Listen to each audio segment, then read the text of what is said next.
रोहन का खुशी खुशी बर्थडे मन रहा था। सभी लोग बहुत खुश थे कि रात के 12 बजे के बाद अमावस्या का दिन शुरू हो जाता है। इस बात की किसी को कोई खबर नहीं थी। अंधेरी रात और भोले भाले गांव वाले ये सोचकर खुश हो रहे थे कि इस बार अमावस्या की रात में कोई घटना नहीं घटेगी, जैसे कि पिछले कई अमावस्या से घटती आ रही थी, क्योंकि इस बार ओझा ने अपना काम कर दिया था। सब सो रहे थे। रोहन, उसके पापा और अंकेश सब छत पर सोने लगे। जब तीनों सोए तो सब ठीक था।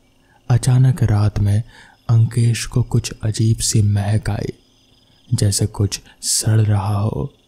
उसकी बदबू उसको झंझोड़ रहे थे, लेकिन जैसे ही उसकी आंखें खुली, उसकी सांसें वहीं अटक गई। वहां पर रोहन नहीं था। रोहन रोहन तभी उसके पापा भी उठ जाते हैं। वो सब इधर उधर खोजने लगते हैं, लेकिन रोहन कहीं पर भी नहीं था। अचानक गांव में हल्ला मच गया कि इस बार भी वो चुड़ैल ओझा के झाड़ फूंक करने के बावजूद भी बच्चे को उठा कर ले गई। रोहन रोहन बेटा, उसके पिता समझ गए थे कि वो चुड़ैल उसके बेटे को ले गई है। तभी उनकी आवाज़ सुन उसकी माँ भी उठ गई और बाहर आकर चिल्लाने लगी, रोहन रोहन बचाओ बचाओ मेरे बेटे को। नीचे सो रही अंकिता और रितिका भी बाहर आ गई। क्या हुआ? रितिका ने अंकेश से पूछा। रोहन नहीं मिल रहा है, अंकेश ने रितिका से कहा। रितिका अचानक बेहोश होते होते बची, क्योंकि अंकिता ने उसे संभाल लिया। अचानक अंकिता के ऊपर खून का एक कतरा सा गिरा, और जैसे ही वो ऊपर की ओर देखती है तो उसके ऊपर एक साथ कई लोथड़े और खून के छींटे पड़ते हैं। तभी एक आवाज़ सुनाई दी, बचाओ अंकेश। अंकेश ने ऊपर की तरफ देखा तो उसकी आंखें फटी की फटी रह गईं। वो चुड़ैल रोहन को अपने रीछ जैसे हाथों में थामी हुई थी और वो रोहन की गर्दन को मुंह से काट रहे थे। रोहन दर्द से बिलबिला रहा था, क्योंकि वो उसकी गर्दन को छोड़ नहीं रहे थे। हवा में कोई उसका क्या ही बिगाड़ पाता। रोहन रोहन अंकेश लगातार चिल्ला रहा था, और फिर वो उसको लेकर जंगल की तरफ उड़ चली। रोहन का शरीर दम तोड़ चुका था। वो उसको उठाए उड़ी चली जा रहे थे। मैं फिर आऊंगी, ये कहते हुए वो उड़कर वहां से चली गई। सभी बस उसे जाते हुए देख रहे थे।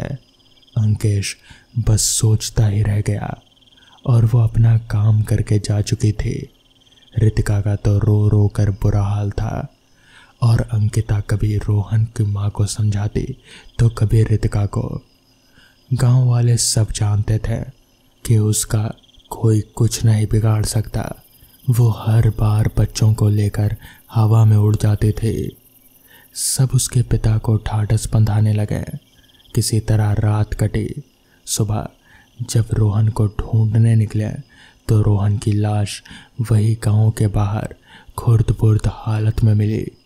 उसको पहचानना भी मुश्किल था। आज अंकेश का जन्मदिन था और अमावस का दिन भी शुरू हो चला था, लेकिन अंकेश ने कोई जन्मदिन नहीं मनाया, क्योंकि आज उसका दोस्त रोहन इस दुनिया को अलविदा कह चुका था। अंकेश के दिल में उस चुड़ैल के लिए बहुत गुस्सा था।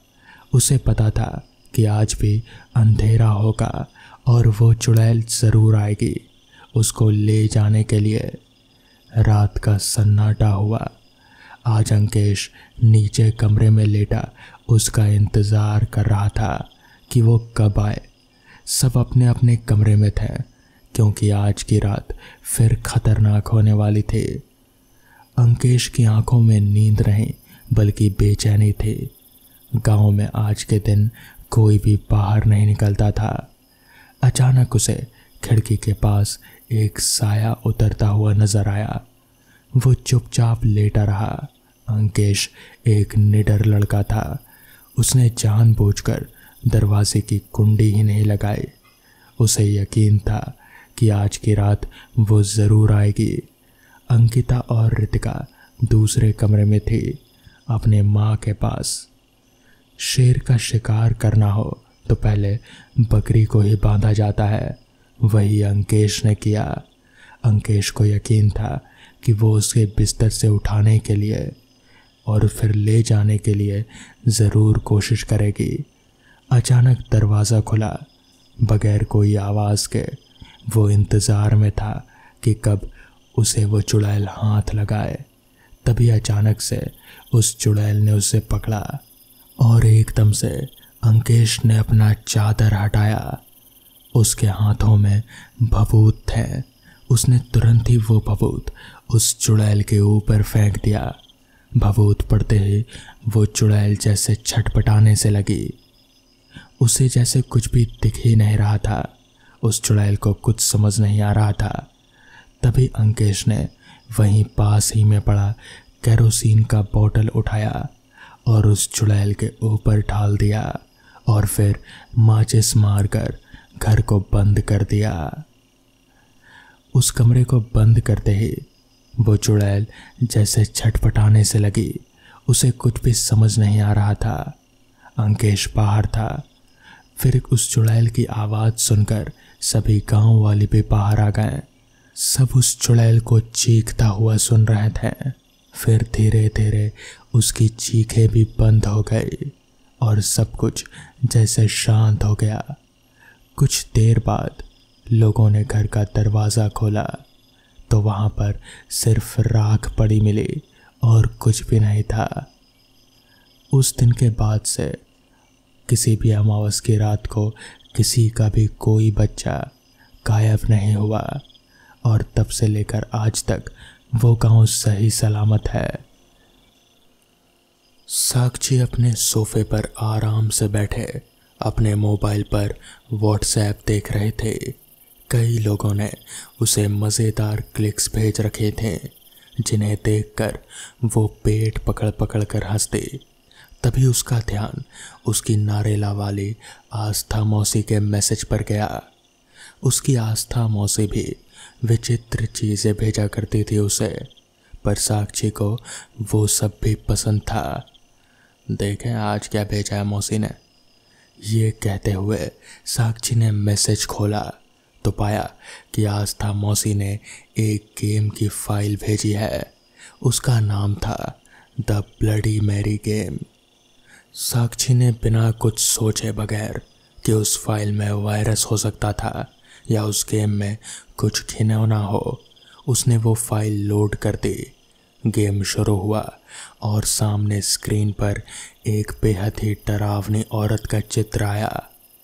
उसकी लंबी नाखून थी, काले घुंघराले बाल थे, आंखों के इर्द गिर्द काले घेरे थे, त्वचा सफ़ेद सी थी, शार्क मछली की तरह असंख्य नुकीले दांत थे और उसने लाल रंग का पुराने ज़माने का गाउन पहन रखा था।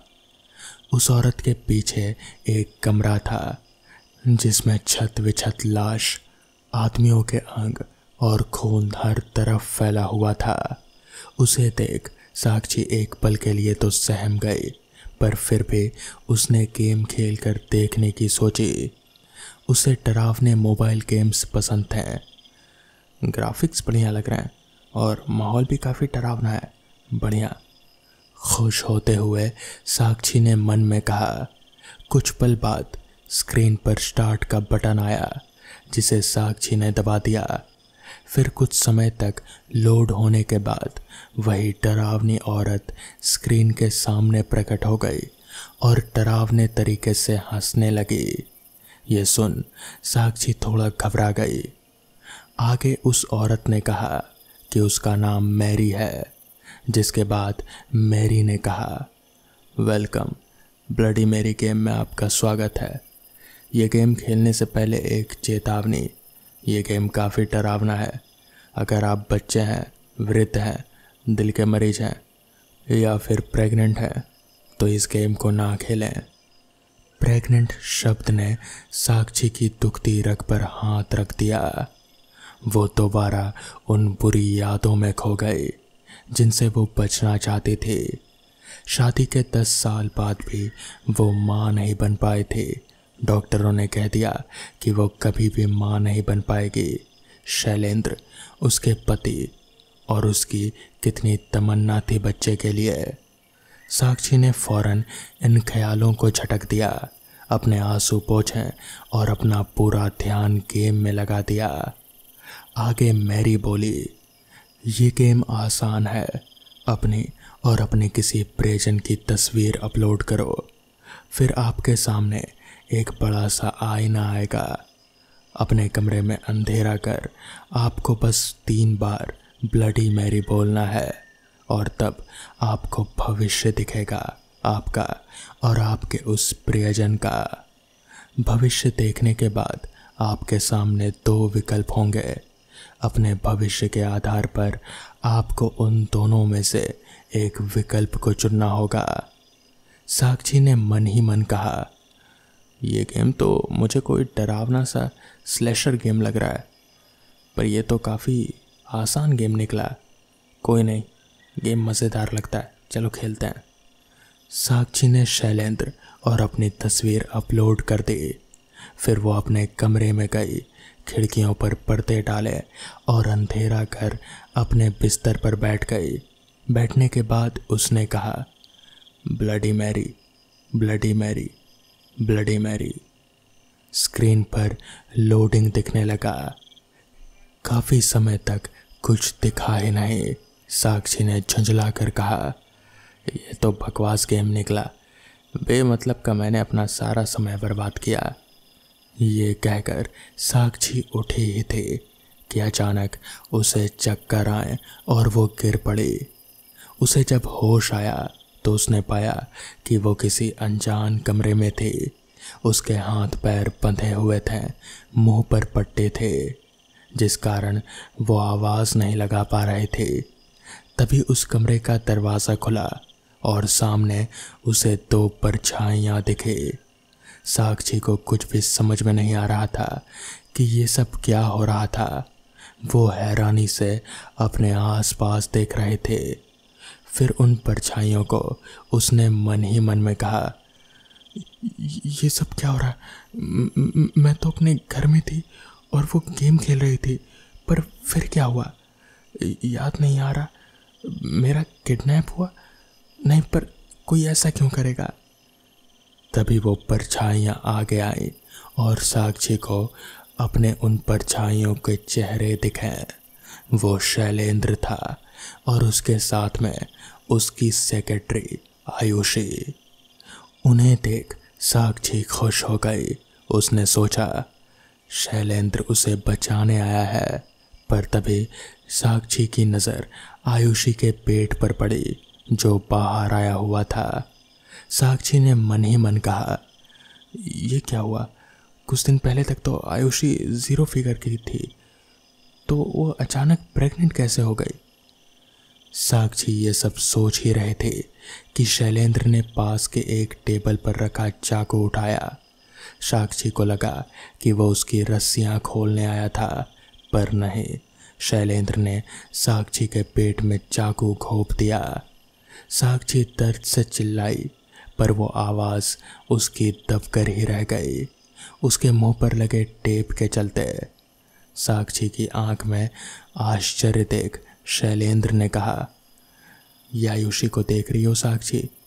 उसके पेट में मेरा ही बच्चा है, वो बच्चा जो तुम मुझे कभी नहीं दे सकी।